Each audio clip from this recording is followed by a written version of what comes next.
Olá novamente, meu nome é Vitor, quem me conhece, eu sou ortopedista, faço parte do grupo Neoorto.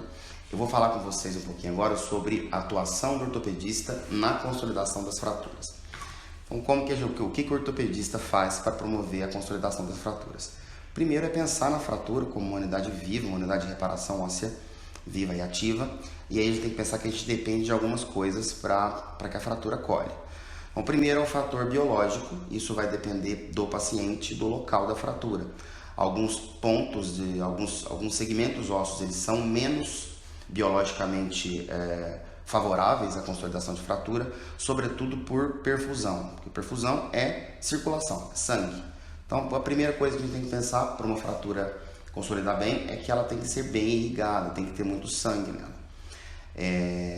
Isso então entra tanto esse segmento ósseo, alguns segmentos ósseos, para a gente ter uma parte do osso do dedinho, do quinto metatarsal, que ela é mais irrigada, então entra isso, tá? O colo do fêmur pode acontecer, mas além do segmento ósseo, a gente tem condições do paciente que também vão prejudicar a consolidação. Por exemplo, um paciente que tenha uma doença arterial grave, não vai ter boa circulação, um paciente que tenha um diabetes descompensado, algo assim, isso também pode atrapalhar na consolidação óssea. Então, pensando isso como fator biológico primário, né, entre a nutrição, entre a circulação. O segundo fator, e aí nesse sim o ortopedista atua de forma mais direta, é a estabilidade no foco da fratura. Então, eu tenho que deixar essa fratura parada, né, eu tenho que manter esses ossos no lugar para que aconteça a consolidação. E aí a gente tem dois tipos de estabilidade diferentes, a estabilidade primária e a estabilidade secundária. A estabilidade primária é quando o ortopedista busca zerar, o ortopedista busca manter zero movimento no foco de fratura, certo? Isso a gente consegue através de algumas técnicas cirúrgicas. E ainda tem a estabilidade secundária, que é quando o ortopedista entende que vai ocorrer algum grau de movimento da fratura e a gente tem que atuar de forma controlada nesse movimento para que possa acontecer a consolidação. Então, pensando na estabilidade primária, eu vou pensar basicamente em placas de compressão.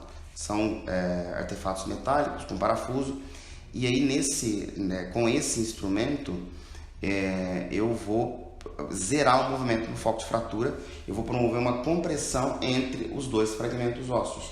Então, eu vou pressionar um contra o outro. Essa é a estabilidade primária. Nessa estabilidade primária, a gente vai promover uma ossificação através do processo intramembranoso. Então, vai acontecer uma migração de vasos sanguíneos através do foco de fratura, e isso vai formar osso novo diretamente, vai ter uma consolidação de forma direta. Esse tipo de consolidação não gera calo ósseo. Alguns outros artefatos cirúrgicos, né, alguns outros instrumentos que a gente tem no nosso arsenal cirúrgico também podem promover esse tipo de consolidação, mas são principalmente as placas de compressão. A outra forma de estabilidade que o ortopedista pode conseguir é a estabilidade secundária, que é onde vai acontecer aí de 2 a 10% de movimentação, não pode ser muito mais do que isso, porque senão a gente não consegue consolidação alguma. Então, a consolidação por estabilidade secundária, ela vai acontecer de forma endocondral. Então, eu vou ter a formação do hematoma, a seguir a formação de um tecido cartilaginoso substituindo esse hematoma, e esse tecido cartilaginoso vai posteriormente ser substituído por tecido ósseo. Então, a gente tem as fases da formação do calo. Então, primeiro o hematoma, depois o calo flexível e, por fim, o calo ósseo rígido, né? O calo ósseo propriamente dito. Lembrando que esse processo pode levar até 2 anos para a gente ter a resolução completa, né, entre fase de calo ósseo e a fase de remodelação, que seria a fase final da fratura. Mesmo que o seu ortopedista te libere para pisar, para colocar carga nesse osso, apenas quer dizer que o calo ósseo é capaz de suportar carga, não que a fratura esteja completamente resolvida. Pensando em técnica cirúrgica, a gente consegue essa estabilização secundária através de alguns instrumentos, como as hastes intramedulares, as placas colocadas com a técnica de ponte, os fixadores externos e também a colocação de gesso. Sim, o gesso é um artefato, é um instrumental que o ortopedista tem à sua disposição para obter a consolidação das fraturas. Essa segunda forma de consolidação, ela promove a formação de calo ósseo, então vai ter uma cicatriz óssea que em algum ponto vai ser remodelado, mas que muitas vezes pode ficar pelo resto da vida do paciente.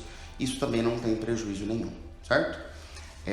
Espero ter sido claro, espero ter ensinado alguma coisa para vocês e muito obrigado por acompanhar.